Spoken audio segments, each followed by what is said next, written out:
And they're some of the richest, most powerful people in this business. And children aren't supposed to handle that sort of stuff. Got angry with me and gave me a nice swipe across the cheek. And I just went down. And then he told me to get up. And I said, and I looked at him, I was like, I'm not gonna fight you. Because I knew that's what he wanted me to do. He gave me another one. And my brother had walked into the apartment or something like that. And I just said, F you, I'm gonna, and I closed my door, locked it, called the cops on him. I've been living in fear and been living with this my entire life. Macaulay Culkin is breaking his silence about the dark side of Hollywood. And let me tell you, it's absolutely jaw-dropping. He's calling out the powerful elites who've not only taken advantage of young actors, but have allegedly been doing horrifying things to them for years. Here's the thing, child. Exploitation in Hollywood isn't exactly new. Former child stars like Elijah Wood and Corey Feldman have also spoken out about their disturbing experiences. But somehow these predators always seem to dodge justice. Their money and influence have a way of keeping them untouchable. And for some reason, Oprah's name always seems to pop up in the mix. So let's get into it. It all started with an article making waves online claiming Macaulay Culkin accused Hollywood elites of being involved in terrible rituals targeting young actors. 3 slightly different versions of the story appeared on websites like Your Newswire, Neonet Metal, and News Punch. And they all alleged that Macaulay said in a radio interview that Hollywood is controlled by satanic predators who harm children in horrifying ways. One version of the story from Your Newswire read Hollywood executives are bloodthirsty Satanists who ritually children in the industry, according to Macaulay Culkin, who claims he only got out alive because he was a smart, suspicious kid, and he got too famous to be sold like some of the other kids you learn very early to recognize which of them want to a you, and which of them have even darker tastes, Macaulay Culkin said, explaining that the worst of them were shoes made out of children that they ritually murdered. Speaking on Radio Paris, Fr. Culkin said, "Have you seen leather products made from human skin? It has a very unusual, distinctive look. I learned at a very young age to identify it." Another wild claim came from an article on News Punch, written by someone using the name Alan Smithy. It said Macaulay accused a Hollywood exec of trying to get him hooked on crack at age 11, and even bragging that his leather shoes were made from the skin of the late child star Heather O'Rourke. The story was supposedly from a radio interview in France and reported by French media, but the details were quickly removed. All 3 sites even shared screenshots of an article they claimed was published by Les Echos. However, Guillaume Brard, the founder of French fact-checking site Hoaxbuster, revealed that no such article ever appeared on Elias's website. He pointed out that the screenshots were likely fake, and the translations were poorly done, probably through Google Translate. In other words, the whole thing seems to be completely made up. But and here's the thing. You can't completely dismiss these kinds of claims with all the whispers and receipts about exploitation in Hollywood. It's hard not to side-eye the industry a little, especially when you think about how he suddenly left the limelight and the struggles he went through in his personal life. So, Macaulay began acting at just 4 years old, after a neighbor suggested his parents try to make him a star right away. Thanks to his adorable looks and natural charm, it was clear he had something special. Mac booked role after role, and by the time he was 10 home, alone made him a global icon as one of the most famous child stars ever. A-list celebrity overnight. I mean, this is it, pal. You are a bona fide star as of right now. The #1 box office movie of the weekend. Nice to have you on the show. But while his sudden fame seemed like a dream, Macaulay later admitted it was overwhelming, and the pressure started to weigh on him to make things worse. His dad, who was also his manager, allegedly mistreated him both mentally and physically. Macaulay said his dad would make him stay up late to memorize lines even when he was exhausted, and threatened him if he messed up on set. In that first interview, it kind of seems like he isn't really fazed about the success of the film, and although he could be nervous, he probably didn't care, because this was all just a basic routine for him. Did you have any say in whether or not you worked when you were young? Not really, no. Yeah. Like it was after a while, it became, like I said, a job, and it was I never chose the projects. They were like my parents, like, essentially like chose them for me. So they it were was like, good news, Macaulay. Yeah, exactly. Yeah. They called me You're gonna Macaulay. buy us a new house. yeah, there you go. On the outside, it looked like Macaulay was living the dream, but behind closed doors. He felt desperate for a break to top it off. His dad kept him in the dark about how much money he was making while secretly taking a big chunk for himself. Close. You disliked him all through it. Yeah, and he disliked me too. Like, we didn't like each other. Really? Yeah, but then all of a sudden, imagine this man who you dislike kind of thing, and he dislikes you. Now I become the sole, focus of him when I start earning. So now all of a sudden I'm going around the country, locked in a room with a guy who doesn't like me kind of thing. But at the same time, it's... Well, how does that, why? I was kind of even relatively jealous, Well, sure. Oh, he was jealous. I think so. I everything that he tried to do in his life, I excelled at, before I was 10 years old. He was a bad man. Honestly, he was just a bad... One time he had pulled his hat low in hopes of staying under the radar. But a woman walked up, snatched the hat off his head, and said, "Yeah, it's in your knot that cute Mac couldn't escape the spotlight. People assumed he should be thrilled about his success, but no one in his family really understood what he was going through. The only person who could truly relate was Michael Jackson, who had also grown up in the public eye with a controlling father. The obvious weird part about this friendship, Michael was 33 and Melly was only 10. Over the years, Michael had befriended several kids, often inviting them and their families to his infamous Neverland ranch, a literal amusement park on his estate. He'd hang out with the kids and even have sleepovers. Macaulay and his brother Kieran visited the ranch regularly, and Macaulay admitted he slept in Michael's bed about 10 times, which stirred up a lot of controversy, despite the rumors Max stood by Michael even testifying in court that Michael never did anything bad to him. Slept in Michael's bed about 10 times. And what happened at the house? That's what all these things It's, people that's are concerned what's so about. weird, What did happen? Nothing happened, I mean, nothing really. I mean, we played video games, we played it at his Sleep in the amusement bed? park. Well, the thing is with that whole thing is that, they go, "Oh, you slept in the same bedroom as him." It's I don't think you understand. Michael Jackson's bedroom is 2 stories. And it has 3 bathrooms and this and that. So when I slept in his bedroom, yeah, but you have to understand the whole... Meanwhile, in 1995, Macaulay's life got even more chaotic when his parents Kit and Patricia split up. Their messy custody battle over Mac and his 6 siblings played out in public. Adding to the turmoil, Macaulay didn't want to stay with his dad, but his mom was draining her money on lawyers to fight him. They were actually about to get evicted because she couldn't pay the rent. So Mac realized the only way he could get his hands on his money was to remove his dad from his trust fund. And because he wasn't about to make things even worse, he took his mom's name off too. He found an executive to manage his finances and secured his multi-million-dollar fortune. And get this, Kit didn't even bother showing up for the last day of the trial. He snatched all of Mac's memorabilia and then disappeared from his life for good. We all always knew that we were going to end up with my mother, that there was no way that if any judge saw the evidence against my father, that he would get custody. After his parents' divorce, Macaulay took a break from Hollywood and decided to go to high school, mainly to make friends, not for schoolwork. At 17, he got married to actress Rachel Miner and fully dove into New York's counterculture. He dyed his hair pink smoke drink and even tried vandalism, all as a way to rebel against his strict upbringing. With all his money, it felt like a fun hobby. Of course, the tabloids went wild, making his every move a headline. He became one of the first celebs to get caught up in that media circus that later went after Brittany Lindsay, and Paris Mac later said it was blown out of proportion. "I never did anything more than what any Upper West Side kid would. We weren't all squatting in the corner shooting H. Rowan." When Macaulay returned to acting in 2000, after a 6-year break, adjusting to Hollywood life again wasn't easy. Soon after, photos of him looking really thin started making rounds, sparking rumors that he was using drugs. In 2004, things took a turn when he got arrested for having marijuana and 2 controlled substances on him. By 2017, it seemed like he was finally making headway and getting his life back in order.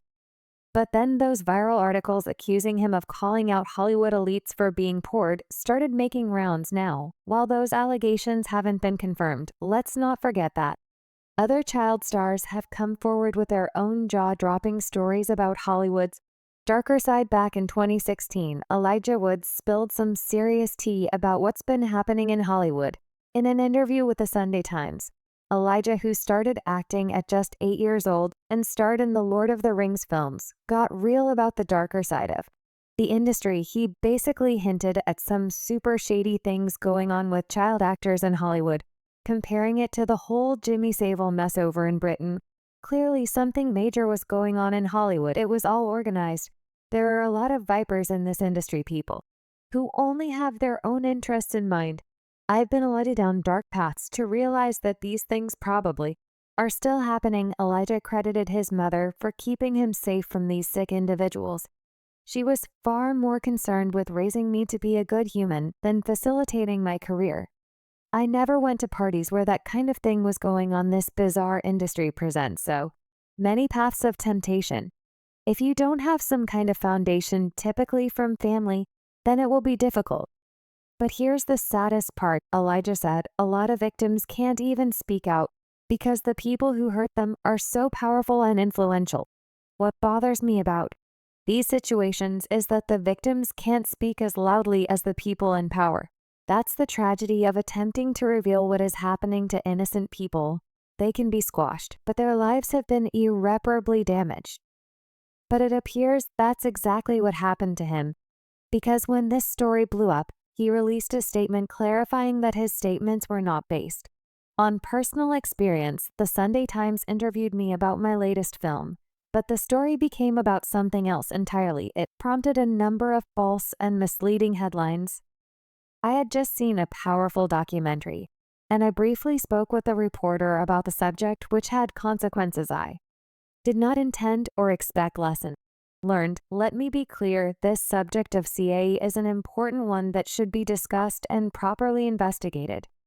But as I made absolutely clear to the writer, I have no first-hand experience or observation of the topic, so I cannot speak with any authority beyond articles I have read in films. I have seen. Elijah isn't the only one who's spoken up about this. Back in 2011, Corey Feldman, who starred in kids' movies in the 80s, called it the big secret of Hollywood, and even said it was the #1 problem in the industry.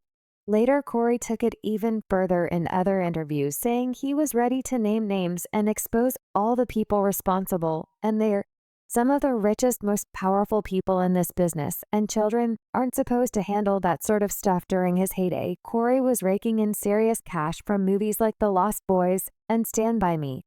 But he's been super open about how his mom allegedly took advantage of his earnings, which unfortunately is a common occurrence with child stars. Some, like Corey, have even gone as far as getting legally emancipated from their parents to take back control of their finances. Moves like that have pushed Hollywood to take young performers' rights more seriously. But back in the 80s, yeah, things were very different. There wasn't much talk about protecting kids in the industry. And Corey's experiences were a major wake-up call to just how toxic and exploitative the entertainment world could be. Fast forward to 2013, and Corey released a bombshell memoir, spilling all the tea about the horrific things he and his best friend Corey Haim endured as kids in Hollywood. And they're some of the richest, most powerful people in this business. And children aren't supposed to handle that sort of stuff. But being outspoken has made him some powerful enemies. Corey has even claimed that some big names allegedly with ties to Oprah have tried to shut him up. Now, Oprah herself has faced her fair share of drama over the years. She's been accused of backing some questionable people like John of God, a so-called faith healer who turned out to be a criminal. And let's not forget her long-standing ties to controversial Hollywood power players like Harvey Weinstein. For over 20 years, Oprah and Harvey were known to be tight, and people have a lot to say about it. Many believe there's no way she didn't know about Weinstein's shady reputation, especially since allegations against him go all the way back to the 90s.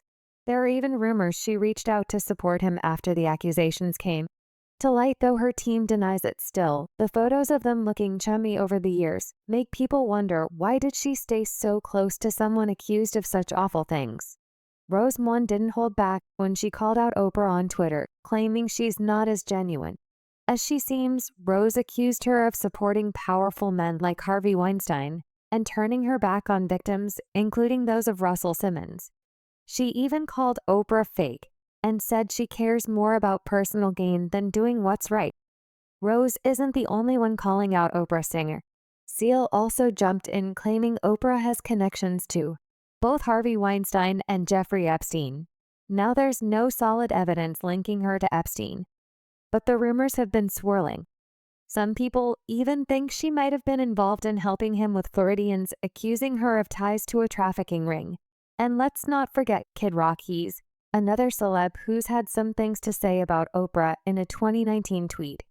He admitted she rubs him the wrong way. My people tried to get me to do the Oprah Winfrey show years ago, and her people wanted me to write down 5 reasons why I love her and her show, Kid Rock said in a tweet.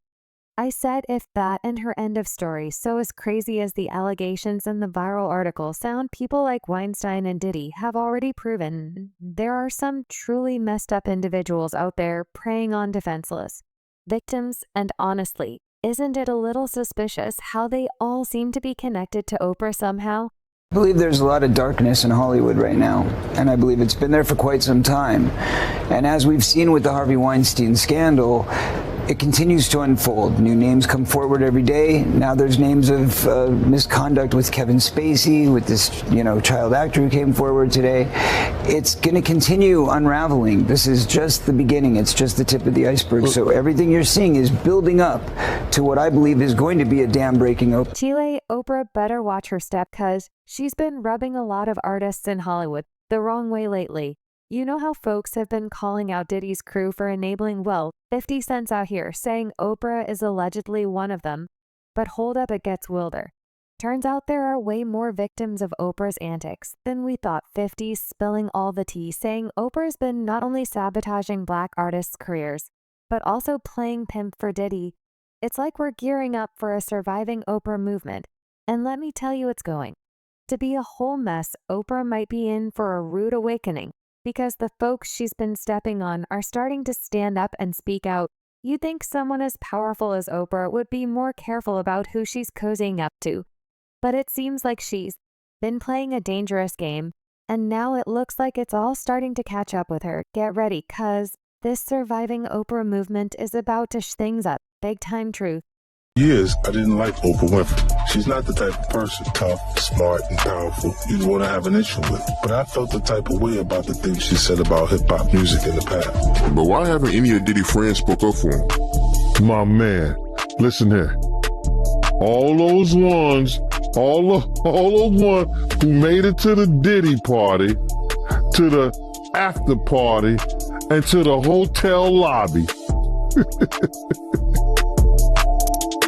They not gonna ruin their brand.